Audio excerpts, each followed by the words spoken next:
Welcome to Ritu kitchen 43-তে আজকে তৈরি করেছি কলিজা ঠান্ডা করা একটি সাবুদানার রেসিপি। আমের মৌসুমে এই রেসিপি একবার না বানালে কেমন হয়, এজন্য আর কি বানালাম, আপনাদের সাথেও শেয়ার করলাম। তো চলেন শুরু করি। এখানে আমি পরিমাণ মতো দিয়ে নিব সাবুদানা। আপনারা যে যেমন বানাবেন ঠিক ততটুকু নিয়ে নেবেন। আমি আমার পরিমাণ মতো নিয়ে নিয়েছি, যেহেতু অল্প করে বানাবো।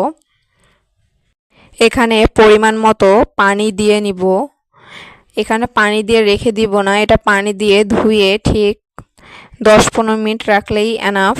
আর যদি না রাখতে চান সেহেতু একটু বেশি করে সিদ্ধ করতে হবে, না হলে ভিতরের যে সাবুদানার ইয়াটা থাকে দানা দানা ওইটা থেকে যাবে।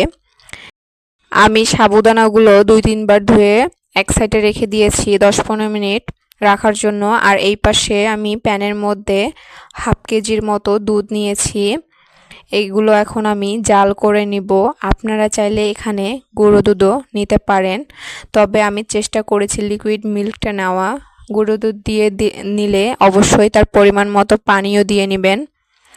এরপর আমি ভালোভাবে দুধটাকে নেড়ে দিচ্ছিলাম, দিয়ে বলক আসা পর্যন্ত অপেক্ষা করব। আর চুলাটি অবশ্যই লো হিটে রাখতে হবে। ধীরে ধীরে সাবুদানাটি সিদ্ধ করতে হবে, না হলে পুড়ে যেতে পারে, নিচে লেগে যেতে পারে। এজন্য তো আমার এখানে দুধটা যখন গরম হয়ে এসেছে সেই পর্যায়ে আমি সাবুদানা দিয়ে দিব সবগুলো। আমার সাবুদানাগুলো ফুলে গিয়েছিল। এখন আমি একে একে সবগুলা দিয়ে দিলাম। এবার আমি আলতো করে এটা নাড়বো। এটা অনবরত নেড়ে যেতে হবে, বাদ দেওয়া যাবে না, না হলে নিচে ওই যে লেগে যেতে পারে।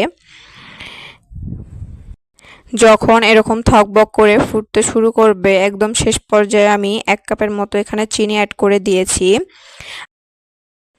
আমি একটু চিনিটা বেশি খাই, এই জন্য একটু বেশি দিয়ে দিয়েছি। আপনারা চাইলে একটু কম করে স্কিপ করতে পারেন চিনিটা। তো এখানে আমি চিনিটা ভালোভাবে নেড়ে নিচ্ছিলাম। চিনিটা দেওয়ার পর কিন্তু একটু করে পানি ছেড়ে দিবে। তো এই পানিটা আবারও একটু আটাতে হবে, না হলে আর কি অনেকটা লিকুইডের মতো থেকে যাবে। তো এখানে আমি দেখিয়ে দিয়েছিলাম আমার হয়ে যাচ্ছে আর কি একটু একটু করে, এখনও কিন্তু কিছুটা হয়নি। আমি এখানে একটি তেজপাতা ও একটা লবঙ্গ দিয়ে দিয়েছি, যাতে একটু স্বাদ হয় আর কি, কিছুটা পায়েসের স্মেল আসে এই ধরনের। আপনারা চাইলে এটা স্কিপ করতে পারেন।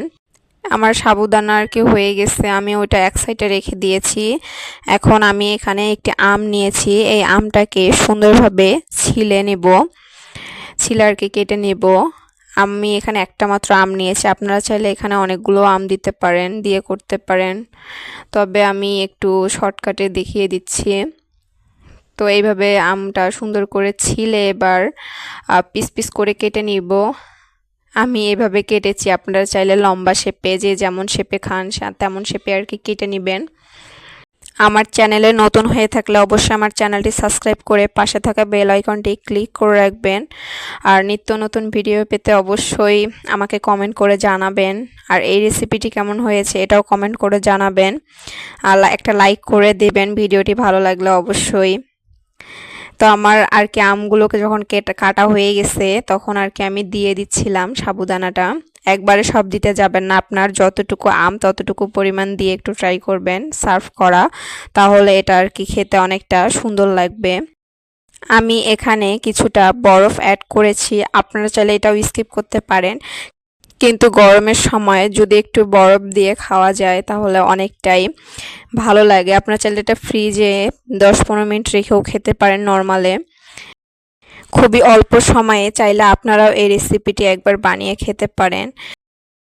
নেক্সট ভিডিওর জন্য অবশ্যই অপেক্ষা করবেন। ভালো থাকবেন। আল্লাহ হাফেজ।